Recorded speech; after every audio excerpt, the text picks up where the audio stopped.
एक समय की बात है, एक बहुत ही खूबसूरत गांव हुआ करता था। इस गांव में सोनिया नाम की एक लड़की रहा करती थी, जो अपनी माँ के साथ यहाँ पर रहती थी। इस दिन यहाँ पर बहुत तेज़ बरसात हो रही थी और देखने में ये बरसात नदी में बहुत ही खूबसूरत लग रही थी। कलकल करता पानी नदी में गिरता हुआ बहुत ही खूबसूरत लग रहा था। ऐसा मानो कि किसी जन्नत में आकर आप बस गए हो। सोनिया अपनी बोट लेकर अपनी माँ से मिलने जा रही थी। आज सोनिया अपने चाचा से मिलकर आई और नदी के रास्ते वो अपनी नाव लेकर अपनी माँ से मिलने जा रही थी। अपने घर जाते वक्त सोनिया ने देखा कि जंगल में बहुत ही सारे पेड़ों पे खूब सुंदर सुंदर फूल आए हुए हैं। उन्हीं फूलों का आनंद लेते हुए सोनिया अपनी नाव का चप्पू चलाते हुए धीरे धीरे कर कर आगे बढ़ने लगी और इसी तरीके से वह अपना रास्ता जो है वो तय करने लगी।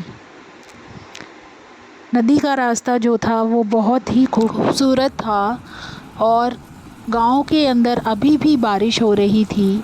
बारिश के बीच में से एक सुंदर सा रेनबो जो है वो बादलों के बीच में से नज़र आता हुआ दिख रहा था।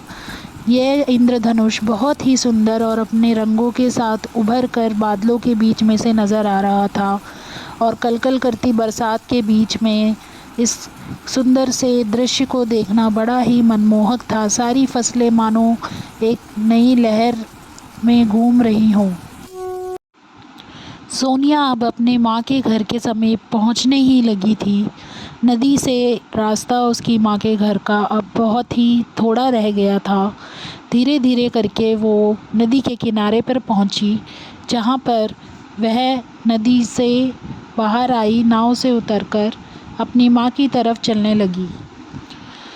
माँ से मिलने का उसे इतना ज़्यादा उत्साह था कि उसको साथ में खड़ा चिंटू भी नज़र नहीं आया और आसपास उसे लोग बुला रहे थे, पुकार रहे थे, जिनकी बातों को उसने अनसुना किया और अपनी माँ से मिलने की जो उसके अंदर लालसा थी, उसके साथ वह अपने घर की ओर बहुत ही तेज़ी के साथ दौड़ पड़ी। और जैसे ही उसने अपनी माँ को देखा तो वह अपने माँ के गले लग गई और उसकी माँ ने भी स्नेहपूर्वक उसके साथ अच्छा समय व्यतीत किया। अब दोनों बेटी और माता जो है अपने घर को चली और अंदर जाकर उन्होंने पहले कहा कि सोनिया तुम अपने वस्त्र जो है वो बदल लो। तो सोनिया ने अपने वस्त्र बदले और उसकी बहनों ने कहा कि अब तुम जाओ और जाकर खाना खा लो। तो सोनिया अपनी माँ के पास पहुँची और उसने देखा कि यहाँ पे बहुत ही बढ़िया बढ़िया व्यंजन बने हुए थे। इन व्यंजनों का आनंद लेते हुए दोनों सोनिया और उसकी माँ ने एक खूबसूरत शाम को जिया और इसी के साथ ये कहानी समाप्त होती है। धन्यवाद।